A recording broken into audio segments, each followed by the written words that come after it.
تو امت آدم پر نہیں تھا، امت نوح پر نہیں، امت موسیٰ، امت عیسیٰ پر نہیں، اللہ پاک نے یہ اپنے محبوب کے امتیوں کو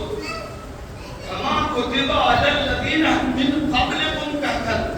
تسلی دی، خاص کر اے ایمان والو تم پر جو روزہ فرض کیا ہے یہ صرف تم پر نہیں، جیسے تم پر ہے ایسے ہی امت آدم پر، امت نوح پر بھی، امت ابراہیم پر بھی، امت اسحاق پر بھی، امت یعقوب پر بھی، امت یوسف پر بھی، امت داؤد پر بھی، امت سلیمان پر بھی، امت یونس پر بھی، امت ایوب پر بھی، امت موسیٰ پر بھی، امت زکریا پر بھی، امت یحییٰ پر بھی، امت عیسیٰ پر بھی۔ اے ایمان والو پچھلی جتنی بھی امتیں رہی ہیں سب پر روزہ فرض تھا۔ یہ اور بات ہے کہ دن اور طریقے اس کے الگ الگ تھے، جیسے حضرت آدم علیہ السلام کی امت کے اوپر ہر مہینے کے 3 روزے جسے ایام بیض کہا جاتا ہے، یعنی 13، 14، 15 تو 12 کیا 36 ہو گئے کہ نہیں؟ تو اب سوچئے ہم 36 اور امت آدم اور آدم علیہ السلام 36 روزے رکھا کرتے تھے۔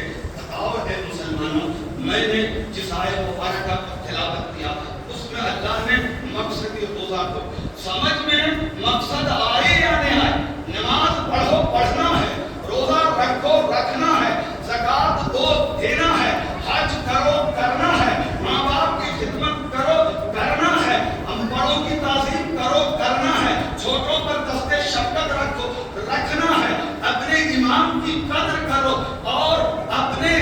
امام کی اپنے عقیدے میں اپنے گمان میں نماز کو صحیح مانو تو تمہاری نماز صحیح ہو جائے گی، اگرچہ کسی وجہ سے کبھی امام کی صحیح نہ ہو۔ تو اے مسلمانوں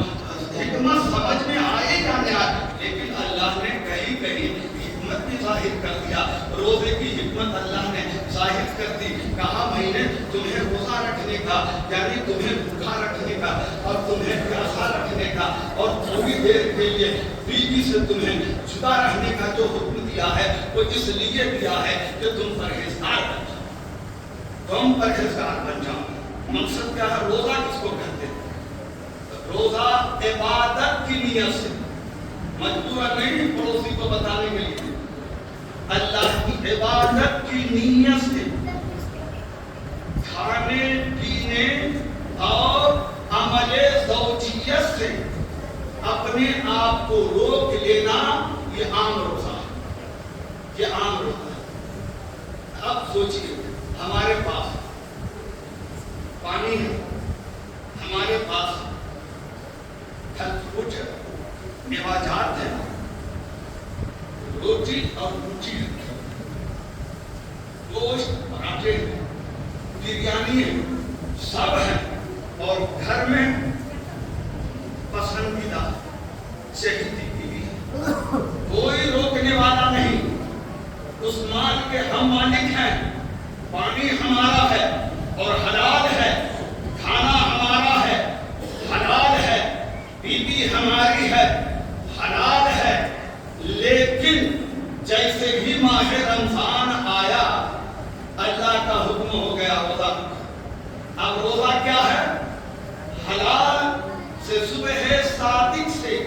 لے کر غروب آفتاب تک اپنے آپ کو حلال کھانے، حلال پینے اور حلال بیوی سے روک لینے کا نام ہے۔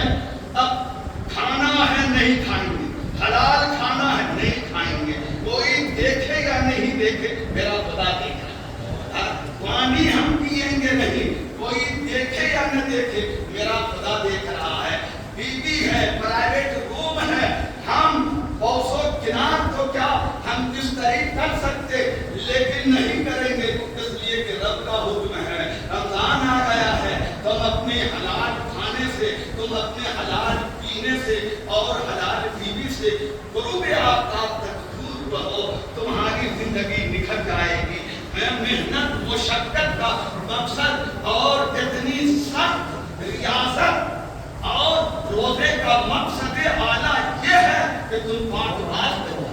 جب اللہ کے حکم سے بیوی تمہیں ملی 2 گواہوں کی موجودگی میں اور قاضی نے تمہیں قبول کرایا اور وہ بیوی ہے، تم بھی ینگ ہو، جوان ہو، لیکن بیوی سے قریب نہیں ہو رہے ہو. کیوں؟ اس لیے کہ اللہ کا حکم ہے. تو جب حلال بیوی سے تم 1 مہینہ مل نہیں سکتے دن کے اجالے میں، تو پھر رات کی تاریکی میں پرائے عورت سے اپنا منہ کیسے کاٹا کرتا؟ گناہوں سے روکنے کے لیے روزہ ہے.